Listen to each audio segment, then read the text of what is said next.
அவரோட 1 to 1 பேசணும்னு எனக்கு ஆசையா இருக்கு. ரொம்ப மீறி பேசுவாரு. ராகுல் காந்தியை அந்த பேச்சுக்காக மணி எங்கேயாவது இந்த இன்டர்வியூல மறுத்து பேசியிருக்காரா? வாடகைக்கு வாயை விட்டுட்டு இப்படி பேசக்கூடாது. அது ரொம்ப மறைமுகமா ரொம்ப நாகரிகமா பேசுறது மாதிரி. அப்படி பேசுறது தப்புன்னு நியூட்ரல் வேடம் போட்டுக்கிட்டு பாஜகவுக்கு ஆதரவு கொடுக்குறாரு பாத்தீங்களா? வெக்கமா இல்லையா மணிக்கு? ஜேர்னலிஸ்ட்னு எதுக்கு பேர் வச்சிருக்கீங்க? ஸ்கிரிப்ட் ரைட்டர்னு பேர் வச்சுக்கோங்க. ஏதோ இந்த எம்பி எம்எல்ஏ சீட் இல்லைன்னா நீங்க வைப்ட் அவுட். அது என்ன கம்யூனிஸ்ட் வைப்ட் அவுட்?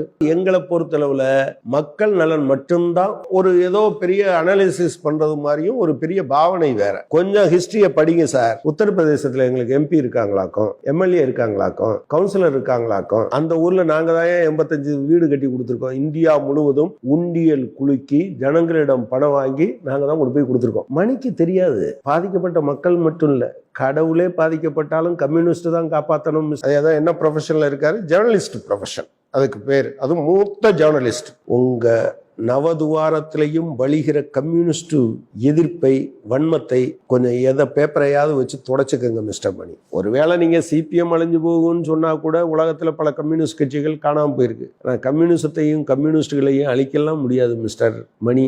நீங்க கொஞ்சம் படிங்க, கொஞ்சம் வாசிங்க.